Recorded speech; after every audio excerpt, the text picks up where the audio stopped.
On this week's Most Craved, Wonder Woman is losing an awesome director. Psylocke joins Bryan Singer's X-Men Apocalypse. Terminator has a trailer. No spoilers, no spoilers, no spoilers!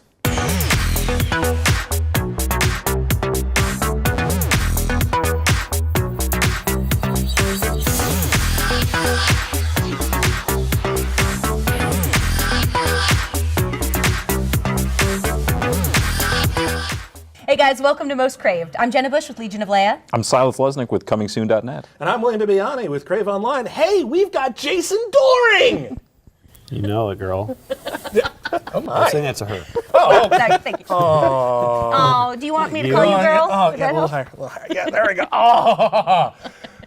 Well, I'm good for the episode. What do you guys want to talk about? Jason Dohring, how you doing, man? Good, man. Thanks for having me. Thank you for being on the show. You've got a new movie. Yeah, I do, Man. man. It's cool. I get to play a professional golfer. It's based on a true story, and it's kind of a fascinating story, really. Yeah, that's awesome. Do Yeah. you golf? I do. I play a lot. You know, I grew up playing as a kid, you know, so yeah, Steve Wynn was kind enough to give us his golf course in Vegas, which he had never opened up to a film crew before, so we got to go in there and play, you know, even a little extra when the cameras weren't rolling and that sort of thing. So That's totally awesome.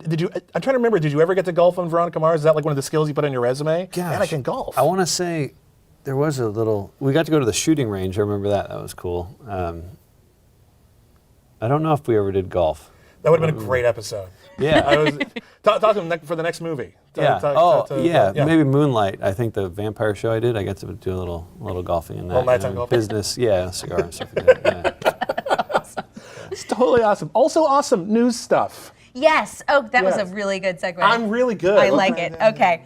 All right, so I'm very upset about this one. The Wonder Woman movie has lost its director. Michelle MacLaren, who directed Breaking Bad, Walking Dead, Game of Thrones, is no longer working on Wonder Woman.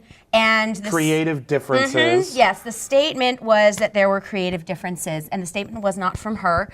So there's all sorts of speculation on what the reason was. I don't know, but I do think this is a major loss because she's fantastic, and I really would love to see what she did. A lot of people are saying, oh, good. So we've got a director who's already lined up for Captain Marvel. Yes, I might have been one of those people saying that. Claire Marnell at CraveOnline told me that. Yeah, creative differences, that's always the thing that they always trot out, you know, like irreconcilable differences for like marriage, and you always know there's more of a story, you know, like she's creative and they're just different or something, right? Like it's so frustrating because Warner Brothers explicitly said they're trying to find a female director for it. And to date, the only like major superhero movie that's been directed by a woman, unless you count maybe Tank Girl, is Punisher Warzone, which has a big cult following, wasn't a huge hit. But they tried getting Patty Jenkins to do Thor the Dark World, and she only lasted 2 months before they said creative differences. And it looks bad. Yeah. It looks really bad. Silas, you're very quiet. It's one of those where, like, I'm certainly upset because it would have been a great film for her. I'd love to see what her work is like on the big screen. I only really know her from television. That being said, I don't know the story, I think that like they are trying to build this big screen DC universe. You don't really know what's going into that, and like as we saw with Edgar Wright on Ant-Man, there are times where somebody's personal vision may be one thing and the broader vision may be something else. So. I'm sad that it happened. I hope she does something even better next. Captain Marvel would be awesome, or whatever she wants to do. However, I'm not quite ready to like attack Warner Brothers and be like, oh, you guys shouldn't have done that. Yeah, because we know nothing. I mean, I'm sure everyone's been hearing rumors, but I don't know. We want to anything. attack someone. We just don't know who. Jason, have you ever encountered that creative differences? Like there was some kind of thing, and then like everyone said creative differences. Is that how that works? I don't know, man. I think I try to collaborate before that. You know what I mean? Before you get to that, and usually you can find some reconciliation between you and the director.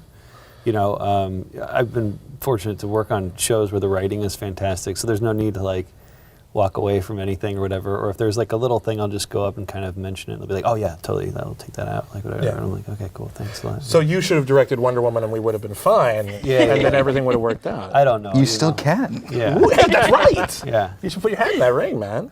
Put your hand in that ring. Yeah. What else have we got? What else have we got? Psylocke. Psylocke is. It seems like we keep getting more and more X-Men that are joining the cast of X-Men Apocalypse, which is Bryan Singer's. Yeah, he keeps adding more and more. And Psylocke is another.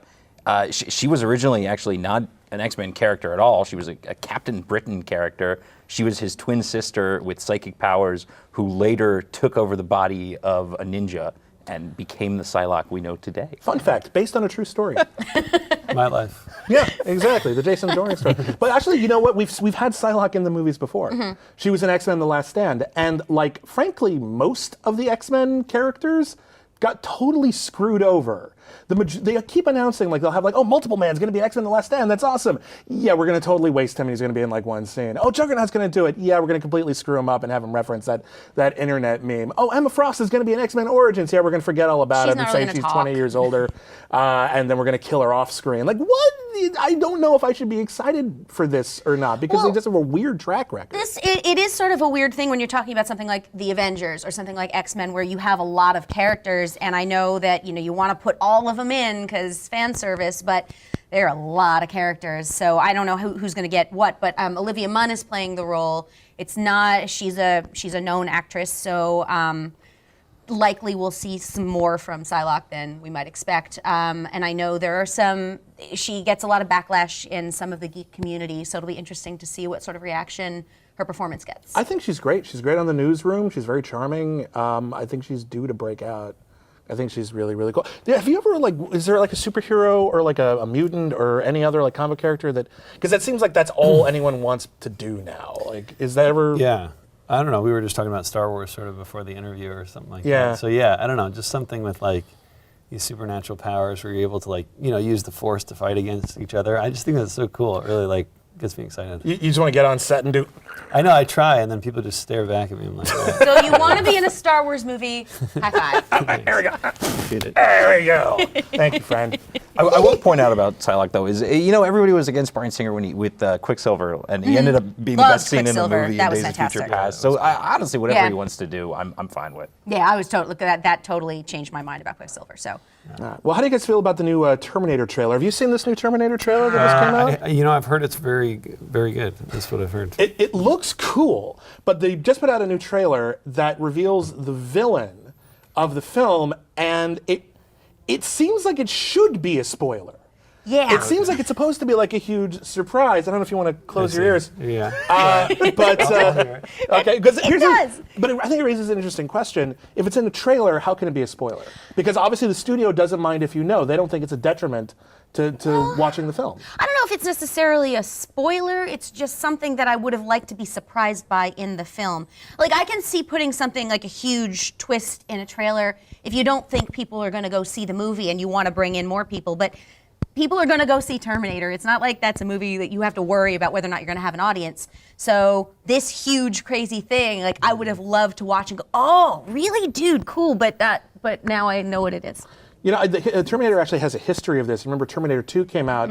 For a long time, no one knew that Arnold Schwarzenegger was playing a good Terminator. Right. That was like not part of the ad campaign until pretty close by. And if you watch the film, pretending you don't know, it's not clear that he's the good guy until he's in a hallway. There's a T-1000 on the other side. You don't know it's a T-1000 yet. They both raise their guns, and yet the guy we know of as the bad guy says, "Get down." It's all dramatically structured like Yeah. he's supposed to be the bad guy. It's supposed to be a big twist. But then I guess Arnold Schwarzenegger just said, "Yeah, I play a good Terminator." I do the best Schwarzenegger accent. That by is way. the best Thank ever. you. But like, I don't know. I think maybe they just don't care anymore. They just want to get butts in seats because it's a crowded summer, and they just want to just say, "Hey, guess who the villain is?" And I don't think let's not spoil it, but like watch the trailer. And I saw it, and I was like, "That is some ballsy, some ballsy stuff." Man. We're also my like God. I think we're existing in a summer post Furious 7 where like, and this sounds overly harsh to Furious 7, but it's okay to be stupid. And I think that's a mean good to Terminator is Well, what it but it's true. Like I want, like if you're gonna do a big, crazy, silly Terminator movie that rewrites the timeline and whatnot, fine. Like I'm gonna go see it for the spectacle. I don't know how important the plot twist is. This is also coming from a studio that did Hot Tub Time Machine 2 and actually featured the last scene in the movie in all of the advertising. They actually did. It was really weird. I don't. All right. Jason, we're running out of time. Is there anything you just want to talk about, man? No, man. I mean, I'm interested to hear this. This is my first time ever, like, sort of sitting with people who are so interested in film. It's very cool, man. Oh, that's cool. We're very nerdy. You should come by more often. Okay. You could be our studio audience. Cheers, dude. I'll laugh whenever you Thanks, make man. a joke, okay? Awesome. Thank you. I'm glad someone is. When is The Squeeze coming out? When can It's people coming see it? out this Friday, April 17th, video on demand and in selected theaters, and it's based on a true story of this kid, and he goes, gets convinced to go to Vegas to play high-stakes golf against the mafia. Pretty cool. All right. All right. That's my weekend. All right. All right, everybody. Thank you for watching Most Craved. Follow us on Twitter @MostCraved. Go see The Squeeze, and we'll see you next week. Cool. See ya.